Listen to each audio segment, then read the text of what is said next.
좋은 아침입니다. 오늘 9월 20일 금요일 부모님 말씀 전체에 오신 여러분 모두를 주님의 이름으로 환영하고 축복합니다. 오늘 하나님께서 우리에게 허락하신 말씀은 느헤미야 10장 1절에서 31절 말씀입니다. 느헤미야 10장 1절에서 31절 말씀인데요. 1절부터 27절까지 이름들이 거론되어 있어서 1절 한 절을 읽고 28절부터 31절을 읽도록 하겠습니다. 네, 10장 1절입니다. 그 임봉한 자는 하가랴의 아들 총독 느헤미야와 시드기야. 28절부터입니다. 그 남은 백성과 제사장들과 레위 사람들과 문지기들과 노래하는 자들과 느디딘 사람들과 및 이방 사람과 절규하고 하나님의 율법을 준행하는 모든 자와 그들의 아내와 그들의 자녀들 곧 지식과 총명이 있는 자들은 그들의 형제 귀족들을 따라 저주로 맹세하기를 우리가 하나님의 종 모세를 통하여 주신 하나님의 율법을 따라 우리 주 여호와의 모든 계명과 규례와 율례를 지켜 행하여 우리의 딸들을 이 땅 백성에게 주지 아니하고 우리 아들들을 위하여 그들의 딸들을 데려오지 아니하며 혹시 이 땅 백성이 안식일에 물품이나 온갖 곡물을 가져다가 팔려고 할지라도 우리가 안식일이나 성일에는 그들에게서 사지 않겠고 일곱째 해마다 땅을 쉬게 하고 모든 빛을 감각하리라 하였고. 아멘. 이는 살아계신 하나님의 말씀입니다. 여러분 오늘 본문 느헤미야 10장에 이렇게 많은 여러 이름들이 지금 기록이 되어 있습니다. 그리고 이름이 거론되는 사람들은 모두 임봉한 자들이라고 10장 1절에서 말해주고 있습니다. 여러분 임봉을 한다는 것은 어떤 의미일까요? 쉽게 설명을 해드리면 어떤 문서의 내용에 그 본인이 동의를 하고 있고 그래서 그 의미로 도장을 찍고 그 마음이 변치 않는다는 것을 맹세하는 의미로 다시 꺼내서 자신의 이름을 지우지 못하도록 도장을 찍은 이후에 봉해 놓는 것을 우리가 의미합니다. 10장 1절을 보면 느헤미야가 지금까지 계속해서 솔선수범하는 그 초지일관하는 모습을 보여준 것과 같이 이곳에서도 가장 먼저 자신의 이름을 적고 도장을 찍음으로 많은 사람들이 동참을 하게 만들었다는 것을 우리가 볼 수 있습니다. 그렇다면 느헤미야와 함께 도장을 찍었던 제사장 21명, 또 레위인 17명, 그리고 44명의 지도자들, 그리고 이름을 다 기록할 수 없었지만 28절에 보면 그 남은 모든 백성들이 임봉하는 것에 참여하였다고 말해주는데 그들이 지금 어느 문서에 도장을 찍으며 동참을 하겠다는 의사를 보여주고 있는 것일까요? 지금까지 남유다 백성은 수르바벨과 함께 예루살렘의 성전을 재건하였고 느헤미야와 함께 성벽까지 재건하는 동시에 공동체의 회복까지 이루는 데 성공할 수 있었습니다. 그런 이후에 남녀노소를 막론하고 말씀을 알아들을 수 있는 모든 사람들이 함께 모여 에스라가 읽어주는 율법을 듣고 통회의 눈물을 흘리며 회개로 나왔고 그래서 그렇게 영적 회복의 시간을 갖게 됩니다.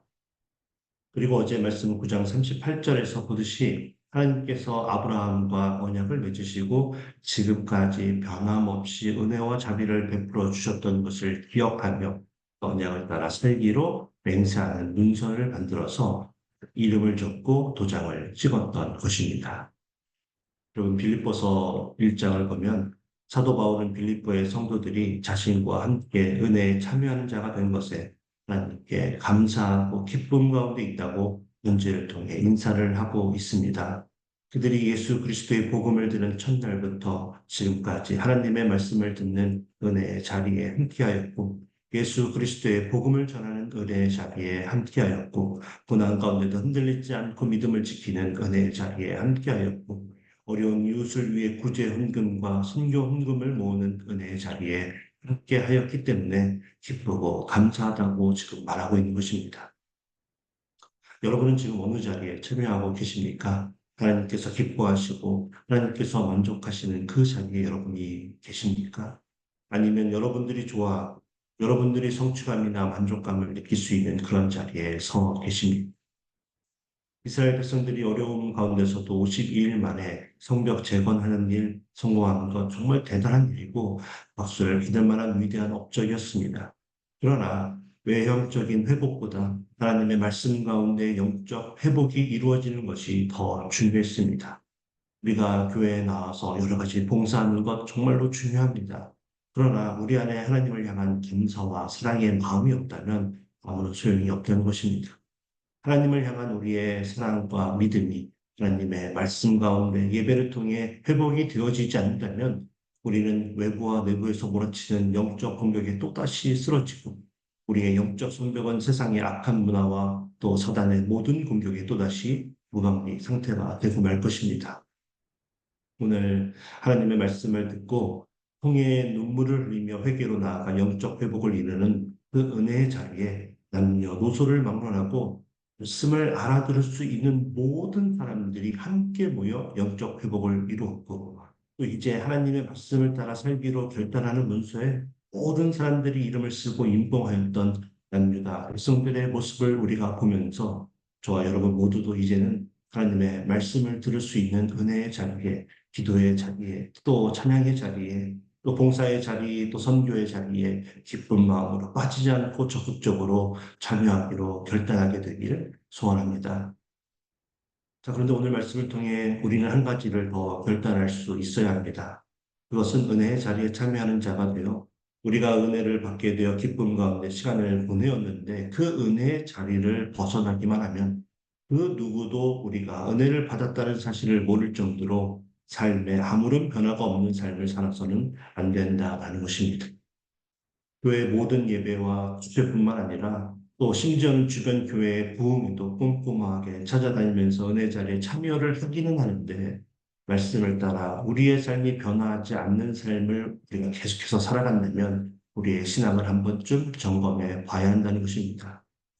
오늘 본문에 나오는 이스라엘 백성들은 하나님께서 이스라엘 역사 가운데 베풀어 주셨던 놀라운 은혜와 사랑과 자비를 다시 한번 기억하며 감사할 수 있게 되었습니다.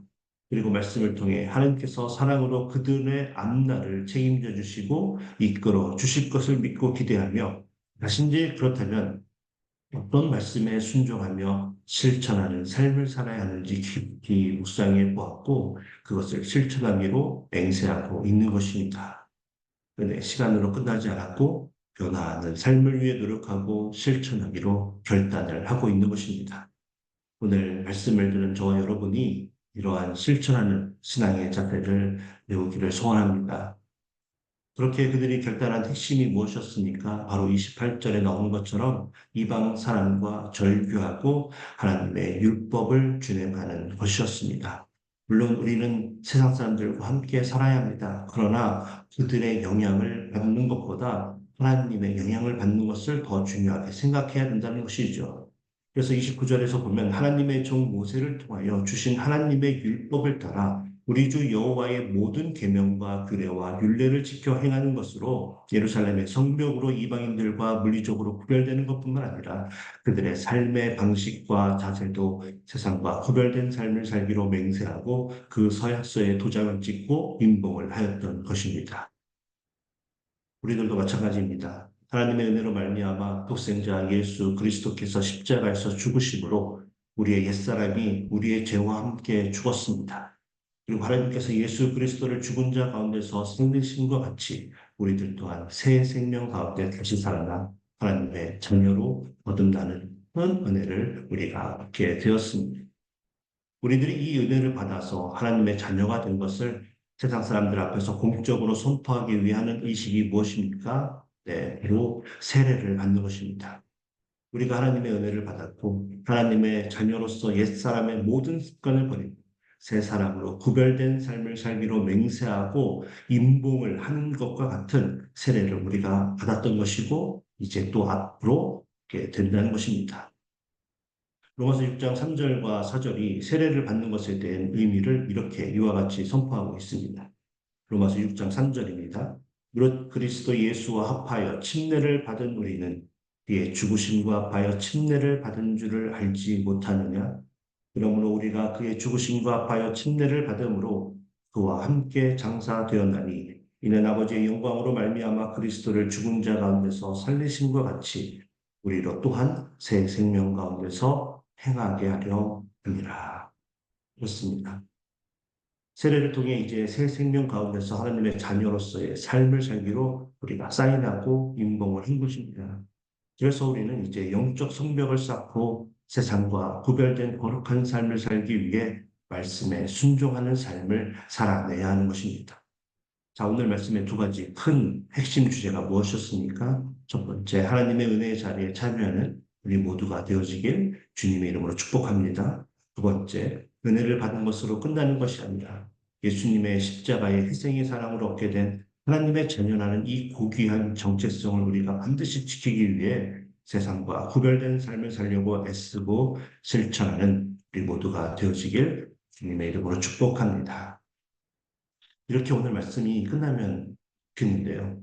오늘 본문 말씀은 31절까지 이어지고 있습니다. 그리고 30절 이하에 보면 이스라엘 백성들이 이방인들과 구별되는 영적 성벽을 견고하게 세우기 위해서 서약서의 실질적인 실천 과제 세 가지를 구체적으로 기록하고 도장을 찍었던 것을 우리가 발견하게 됩니다. 그중에 오늘은 해당되는 본문의 두 가지 우리 서약서가 있는데 그것을 함께 살펴보기를 원합니다. 그리고 우리도 우리의 삶에 잘 적용하면 좋겠습니다. 그 첫 번째가 바로 이방 여자와 결혼을 하는 것을 멈추겠다고 30절에서 약속을 하고 있습니다. 하나님께서는 일찍이 출애굽 이후 광야의 긴 여정을 마치고 가나안 땅에 입성하는 백성들에게 여러 가지를 당부하며 명령을 주셨습니다. 그 중에 하나가 바로 이방인과의 혼인을 금지시켰던 것입니다. 그것은 하나님께서 이스라엘 백성만을 사랑하셨던 것이고 그래서 이스라엘의 순수한 혈통을 보존시키기 위한 것이 아니었습니다.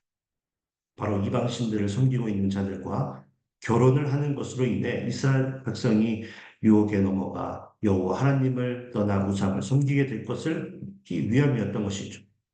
실제로 이방 여인이 유대인과 결혼을 하는 일이 있지 않았습니까? 바로 기생 라합도 또 다윗의 증조 할머니 룻도 모두 이방 여인이었습니다. 그런데 하나님께서는 그들이 결혼하는 것을 인정해 주셨다라는 것입니다. 왜 그렇습니까? 바로 그들이 이스라엘의 하나님을 자신의 하나님으로 받아들이고 믿었기 때문이었습니다. 그러나 솔로몬이 하나님을 경외하지 않는 이방 여인들과 정략 결혼을 하기 시작하면서 하나님께서 염려하신 것처럼 하나님이 허락하신 이스라엘 땅에 이방신 섬기는 산당들이 세워졌고 죄송합니다. 그 영향에서 끝내는 벗어나지 못하여 하나님의 노여움 가운데 또 이스라엘도 남유다도 모두 멸망을 당하게 되었던 것입니다. 그래서 하나님께서 이방인과 결혼하는 것을 막으셨던 것이었죠. 여러분, 빛 가운데 거하는 하나님의 백성이 아직 어둠 가운데 있는 배우자와 완전하게 이렇게 함께 할 수 있다고 생각하는 것 자체가 어쩌면 잘못된 발상이라는 것을 우리가 인정할 수 있어야 합니다. 빛과 어둠은 함께 공존할 수 없습니다. 우리 주변에 그런 분들을 많이 보게 됩니다. 결혼하면 그리고 시간이 지나면 충분히 전도할 수 있다고 말하면서 결혼을 했지만 끝내 전도에 실패하여 큰 어려움 가운데 살거나 혹은 또 헤어지는 경우를 우리가 심심치 않게 보게 된다는 것입니다. 물론 전도에 성공하는 경우도 많이 있습니다. 그러나 그렇지 못한 경우를 또 보게 되는 것이죠. 하나님께서 가나안 땅에 있는 모든 민족을 하나님의 백성으로 바꾸고자 하는 마음과 계획이 만약 하나님께 그때에 있었다면 결혼을 하는 것을 막지 않으셨겠죠. 그런데 막으셨던 것은 오직 하나님의 계획의 때가 되지 않았던 것이고 오히려 이스라엘 백성이 눈에 보이는 이방신들의 조각상에 절하며 하나님을 떠나게 될 것을 염려하셨기 때문이었습니다. 그만큼 우리가 연약한 것이었죠. 구원은 하나님의 뜻에 들려있는 것입니다. 우리는 반드시 기억해야 합니다. 우리가 누군가를 전도하기 위해 끊임없이 계속해서 애를 써야 하는 것은 사실입니다. 그러나 우리가 구원을 받는 것은 우리의 노력으로 이루어질 수 없는 오직 하나님만이 하실 수 있는 일이라는 사실을 우리는 반드시 기억해야 합니다. 그리고 죄 많은 이 땅에서의 삶을 사는 동안 양 가깝게 서로를 의지하며 살아야 하는 배우자이기에 우리가 끝내 복음을 듣고 거듭나지 않게 되면 오히려 우리가 유혹에 넘어가 흔들릴 수 있는 우리는 너무나 연약한 존재라는 사실을 우리는 반드시 기억할 수 있어야 합니다. 우리의 삶에 이렇게 적용할 수도 있겠습니다. 세상이 주는 즐거움을 나의 절제 속에서 잠시 동안만 즐기고 언제라도 하나님의 품으로 돌아올 수 있다고 생각하는 것. 그것이 우리의 교만이라는 것입니다. 우리는 세상과 하나님의 나라를 쉽게 드나들 수 있도록 우리가 세운 그 영적 성벽에 큰 문을 잘 만들어 놓았다고 자만해서는 안 된다는 것입니다. 우리가 죄 가운데 있을 때 우리의 영의 눈은 캄캄한 어둠 속의 안개로 인해 그 문을 찾지 못하고 큰 고통과 근심 속에 헤매는 그러한 인생을 살게 될 것입니다. 그러므로 오늘 말씀을 듣고 하나님의 자녀로서 세상과 구별된 거룩한 삶을 우리가 살아내기 위해서는 이제는 더 이상 한 발은 세상에 또 다른 한 발은 하나님의 주님의 그 품 안에 걸쳐놓고 사는 그런 어리석은 그런 교만을 우리 모두가 버리게 되기를 소원합니다. 그래서 우리 모두가 온전하게 하나님의 말씀 안에서만 거하기로 결단하며 세상의 악한 것으로 나갈 수 있는 모든 유혹의 문을 단단히 걸어 잠그고 살게 되길 주님의 이름으로 축복합니다. 그런가 하면 이스라엘 백성들은 오늘 31절에서 까지 더 중대한 결단을 하고 그것을 지키기로 맹세하며 임봉하고 있습니다. 그것은 바로 안식일을 구별하여 지키겠다라는 것입니다. 안식일을 지킨다는 것이 어떤 의미일까요? 하루도 빠지지 않고 7일 내내 일하거나 공부를 하면 더 많이 벌고 더 많이 배울 수 있다라고 생각하는 것은 세상 사람들의 생각하는 방식이라는 것입니다. 하나님의 자녀가 되어서 세상과 구별된 삶을 살기로 한 우리들은 모든 것을 내려놓고 하나님께 맡겨드릴 수 있는 믿음을 소유하고 살아야 합니다. 하루 동안 우리가 일하지 않고 공부도 하지 않고 오직 하나님께 경배와 찬양으로 예배하는 것에 온 정성을 쏟더라도 이 땅의 모든 만물이 하나님의 섭리 가운데 운행되고 있다는 사실을 믿고 있기에 우리는 전혀 걱정하지 않고 그런 거룩한 구별된 삶을 기쁨 가운데 살아낼 수 있게 된다는 것입니다.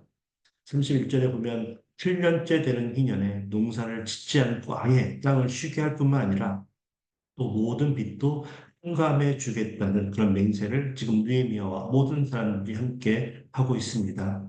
우리가 일구는 땅도 그리고 우리가 누리는 모든 물질도 다 하나님께서 주신 선물이고 하나님께서 은혜를 베풀어 주시지 않으시면 그 모든 것이 하루아침에 사라질 수 있다는 사실을 우리가 믿기 때문에 이와 같은 믿음의 결단을 할 수 있게 된 것입니다. 오늘 하나님께서 베풀어 주신 구원의 방주에 머무르게 되어서 이제는 더 이상 죄와 사망의 법에서 묶여 있지 않고 해방이 되어 참된 안식의 기쁨과 평안이 무엇인지를 알게 된 우리들은 이제는 더 이상 세상이 주는 그런 헛된 기쁨을 쫓아 살지 않기로 결단하고 우리의 삶의 전부를 안식일로 생각하며 우리의 모든 것을 하나님께 맡겨드리고 하나님께 감사와 찬송과 영광을 날마다 우리의 삶 가운데서 올려드리는 그런 복된 인생을 살게 되길 주님의 이름으로 간절하게 축원합니다. 함께 기도하겠습니다. 사랑하는 하나님, 오늘 말씀을 듣고 우리가 무엇을 쫓으며 살고 있는지 다시 한번 생각할 수 있는 시간을 허락해 주시는 데 감사를 올려드립니다. 우리가 하나님의 말씀을 들을 수 있는 은혜의 자리를 사모할 수 있게 하여 주시옵소서. 그리고 그 말씀이 우리의 삶을 변화시키는 능력의 말씀이 될 수 있도록 우리가 항상 묵상하고 기도로 결단한 모든 것들을 실천하는 우리 모두가 되게 하여 주시옵소서. 오늘도 그렇게 세상과 구별된 삶을 살기 위해 작은 것 하나부터 실천할 수 있도록 주님께서 도와주실 줄 믿고 예수 그리스도의 이름으로 감사하며 기도하옵나이다. 아멘.